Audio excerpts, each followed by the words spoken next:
Hey everybody, it's Chad with Nobody Else's Auto. Got kind of an interesting mix tonight, and I kind of left it this way intentionally. All this stuff we're going to look at tonight has come in over the last 2 or 3 weeks, and it's a real mixed bag. But I left it together for one video, and there's a reason behind it. And so I want you to please hang in there with me. We're going to look at some stuff. It's not going to be what a lot of you guys think is going to be typical of me dragging in, but it is, and it's important. Some of you guys probably aren't going to like it. Some of you guys may unfollow or unsubscribe me, and I understand that.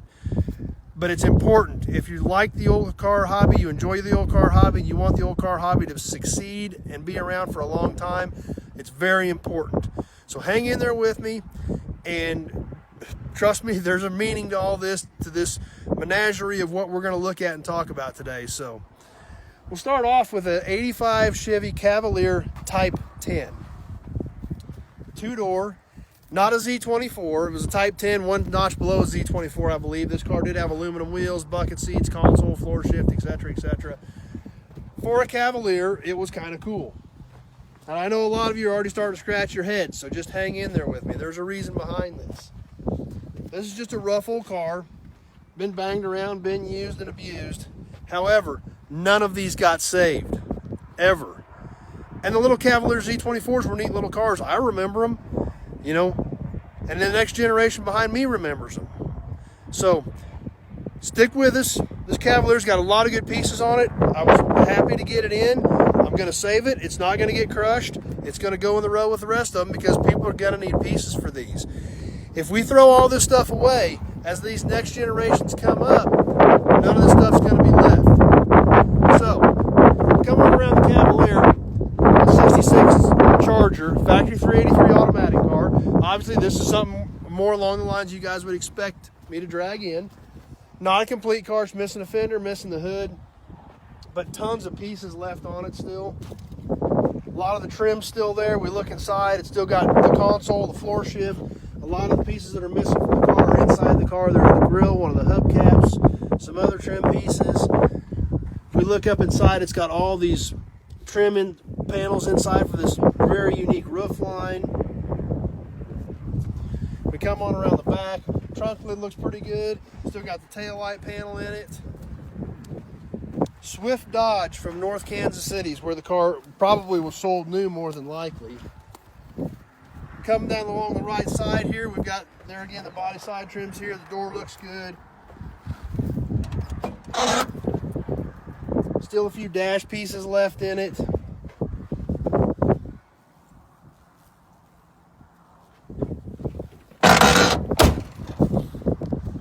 And structurally, it looks pretty good. The front end looks pretty straight. It doesn't look like it's been hit where the substructure was shifted or anything real hard. So lots of good pieces left on that.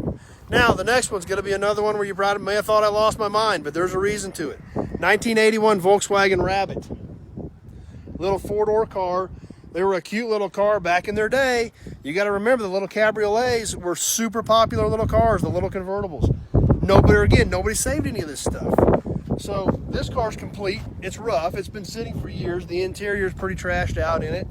It's not rusted out. It's got a lot of pieces on it. It's pretty complete. Got all the trim, got the original wheels. We come on around the back. It's got the taillights. It's got the bumper. It's got the hatch.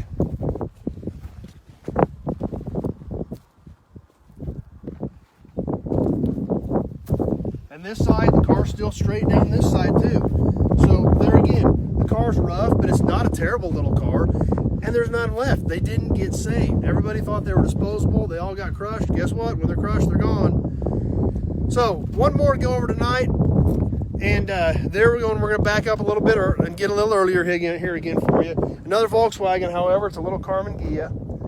And this car was hit super, super hard in the rear at some point. Front looks pretty good up here. We get around the back, it's not quite so pretty. Fortunately, the passenger compartment didn't collapse on it, but something almost took the whole rear off of this car. So I don't know what hit it, but it hit it pretty solid.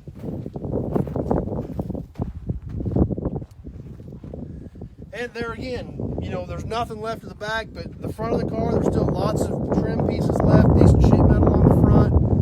So not a bad car.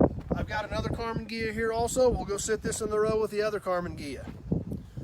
So, a lot of you are probably wondering, where are you going with this thing? What's going on? How come you're dragging in Cavaliers and Rabbits?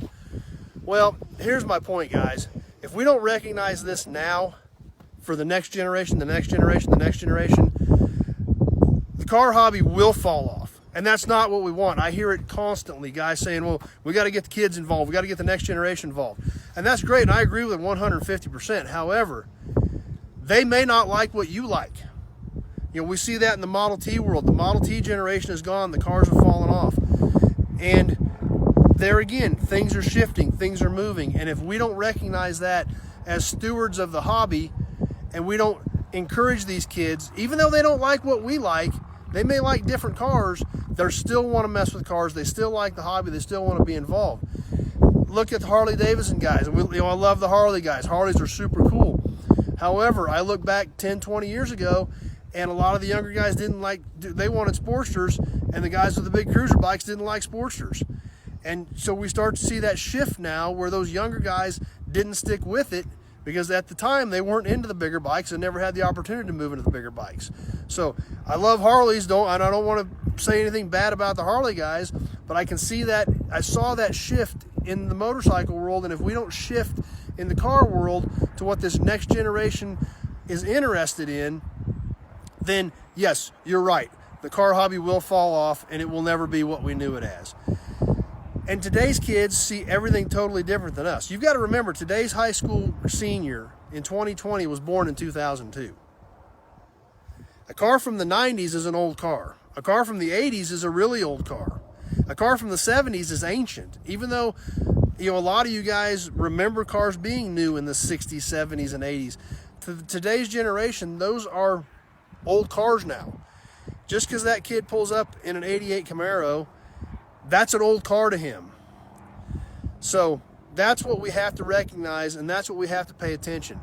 If that kid pulls up in a third or even fourth gen Camaro or Firebird, Fox body Mustang, pickup trucks, a 95 Ford pickup is an old pickup to that high school senior today, and he may want to fix one up. We have to recognize that. If that kid pulls up at your cruise night in a 95 Ford pickup or a 93 Mustang, and you can't understand why somebody's here with some of that newer, what you may consider junk, you're going to alienate that kid from your cruise night. You're going to alienate him from going to a car show. You're going to alienate him from your car club, and you may have just alienated him from the hobby. And that's what we don't want to happen. So all these guys that I see saying that, why am I, and I've literally had people post on my posts, unfollowing, unsubscribing because I posted a vehicle from the 70s or 80s. And that's fine. I mean, that's your prerogative. You can do whatever you want to do.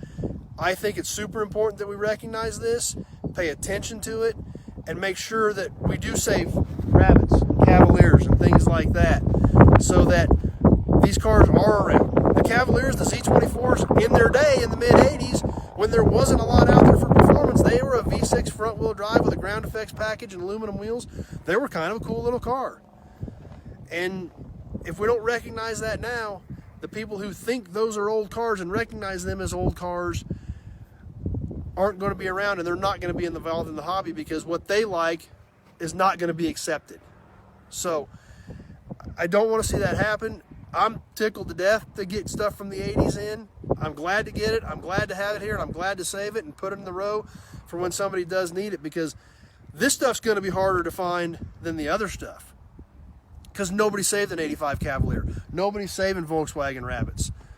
Did people save Chevy Impalas back in the 80s and 90s? Absolutely. They saved all the Chevy Impalas. But nobody saved this stuff now or 10 years ago, and it's going to be even harder to find. So that's my little soapbox for tonight. I hope all you guys hung in there with me. I didn't mean to offend anyone with any of this. I just felt it needed to be said. And as this mixture of vehicles came in over the last several weeks, and I saw that how clear that picture made it with this stuff that had been coming in, I thought it was a good opportunity to bring that up and say, welcome those kids in, even though what they like may not be what you think is cool. Tuner cars, I can't get into tuner cars, but it's part of the hobby. It's not my thing, but it's part of it. But a lot of this 3rd gen, 4th gen, F-bodies, things like that, I'm into all that stuff because that was my generation. So all I'm asking you guys to do is Recognize that. You don't have to like it, but recognize that's what these kids are into. Welcome them into your club, welcome them to your cruise nights, welcome them to your car shows, and that's how this hobby is going to keep going and have a bright future. So anyway, thanks for being here. As always, I appreciate you guys spending a few minutes with me, taking some time out of your evening to hang out, check things out. Specific questions about vehicles or parts, give me a call, 620-786-4428. If you're on Facebook, please tell your friends and follow and like the page. If you're on YouTube, please subscribe to my channel and tell your friends about it. I hope I'm putting some cool content out there, and I hope you guys are enjoying it. And we will catch you on the next episode. Sorry I took so long tonight. I thought it was important. I thought it needed to be said. So appreciate you hanging in there with me, and we'll catch you on the next episode.